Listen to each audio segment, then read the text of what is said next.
রাত তখন ১২টা। শহর ঘুমিয়ে পড়েছে। রাস্তায় শুধু লাইটের আলো আর একটার পর একটা সিগন্যাল। হেলমেটের ভিতর দিয়ে ঘাম আর ঠান্ডা একসাথে নামে।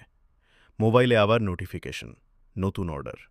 সে জানে এই অর্ডার মানে আরেকটু ক্লান্তি। তবু বাইকটা চালু করে। বৃষ্টি নামে হালকা। হাত কাঁপে, কিন্তু থামার উপায় নেই। একটা বড় ফ্ল্যাট। ডোরবেল বাজে। হাত বাড়িয়ে খাবারটা দেয়, দরজাটা বন্ধ হয়ে যায়। কেউ জিজ্ঞেস করে না সে খেয়েছে কিনা। সে এক মুহূর্ত আকাশের দিকে তাকায়। মনে পড়ে বাড়িতে অপেক্ষা করছে মা, একটা ছোট স্বপ্ন, আর আগামীকালের বিল। হালকা নিঃশ্বাস ফেলে সে আবার বাইকে ওঠে। কারণ কেউ ঘুমাতে পারে, আর এই মানুষটার জেগে থাকার জন্য। সে ভোর আসে, কিন্তু এই ঘরে ভোর মানে নতুন কষ্ট। ছেঁড়া পর্দার ফাঁক দিয়ে আলো ঢোকে। মা চুপচাপ বসে থাকে। হাঁড়িতে শুধু জল ফুটছে। বাবা বলে, আজ কাজ আছে, কিন্তু চোখে মিথ্যে ধরা পড়ে। ছোট মেয়েটা স্কুল ব্যাগটা তুলে ধরে, আজ টিফিন লাগবে না মা, আমি না খেয়েই থাকব। মা মুখ ঘুরিয়ে নেয়, কান্না যেন শব্দ না করে। এই গরিব পরিবারের জন্য একটি সাবস্ক্রাইব ও একটি লাইক করে দিন। রাতে এক থালা ভাত, ৩ জন। ভাগ করতে গিয়ে ভাতের চেয়ে বেশি ভাগ হয় নীরবতা। ঘুমের সময় বাবা চুপ করে ছাদের দিকে তাকিয়ে থাকে। মা ভাবে, কাল কিভাবে চলবে।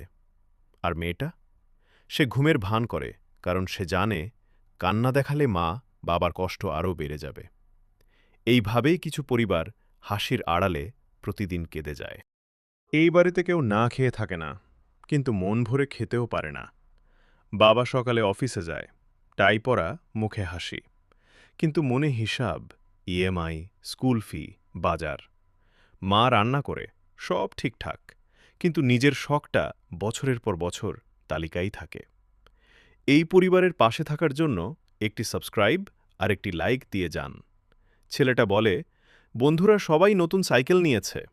বাবা হাসে, এইটাই তো ভালো চলছে। রাতে সবাই একসাথে বসে, টিভি চলে, হাসিও থাকে, কিন্তু আলো নিবলেই বাবা ছাদের দিকে তাকিয়ে ভাবে, কাল যদি চাকরিটা না থাকে। মধ্যবিত্ত মানে না গরিবের মতো কান্না, না ধনীর মতো নিশ্চিন্ততা। মধ্যবিত্ত মানে চুপচাপ সব সহ্য করা। গ্রামের শেষ মাথায় একটা ছোট বাড়ি। সেখানে থাকে এক বুড়ো মানুষ। সবাই তাকে বলে খিটখিটে বুড়ো। কেউ কথা বলতে গেলে রেগে যায়, বাচ্চারা খেললে চেঁচায়, কারো দিকে ঠিক করে তাকায়ও না। লোকেরা ভাবে বুড়োটা খুব বদমেজাজি। কিন্তু কেউ জানে না এই বুড়ো একসময় ছিল হাসি খুশি। স্ত্রী মারা গেছে বহু বছর আগে। ভিডিওটি ভালো লাগলে একটি সাবস্ক্রাইব ও লাইক করে দিন। ছেলে শহরে গিয়ে আর ফেরেনি। প্রতিদিন সকালে বুড়োটা চায়ের কাপ হাতে দরজার সামনে বসে থাকে। রাস্তায় তাকিয়ে ভাবে, আজ কি কেউ আসবে? কেউ আসে না। তাই রাগটাই তাই সঙ্গী হয়ে গেছে। একদিন একটা ছোট ছেলে ভয়ে ভয়ে বলল, দাদু, জল দেবেন? বুড়ো চুপ করে জল দিল।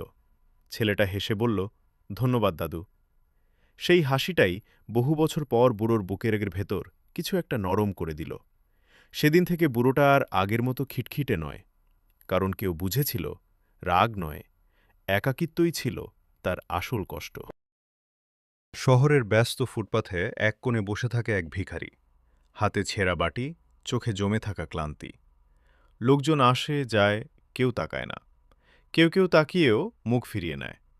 সে কারো কাছে বড় কিছু চায় না, একটা সাবস্ক্রাইব আর একটা লাইক, একটু খাবার, একটু মানসিক কথা, এইটুকুই তার চাওয়া। রাতে যখন শহর ঘুমায়, ফুটপাথেই হয় তার বিছানা, আকাশটাই তার ছাদ। ঠান্ডা বাতাসে কাঁপতে কাঁপতে সে ভাবে, আমি কি মানুষ নই? পরের দিন আবার একই জায়গায় বসে পড়ে সে, আশা নিয়ে নয়, অভ্যাসে। ভোর হতেই ছেলেটা ঘুম ভাঙে, অ্যালার্মে নয়, পেটের খিদেতে। বয়স কম, কিন্তু কাঁধে দায়িত্ব বেশি। মা অসুস্থ, বাবার কাজ নেই আজ, তাই আজও ছেলেটাকেই বেরোতে হয়। চা দোকানে কাজ করে, হাত পুড়ে যায়, কিন্তু মুখে কিছু বলে না। দুপুরে আধা পেট ভাত, রাতে ক্লান্ত শরীর। পাড়ার ছেলেরা খেলতে ডাকে, সে হাসে, আজ নয়, রাতে। এই গরিব পরিবারের জন্য একটা সাবস্ক্রাইব লাইক করে দিন।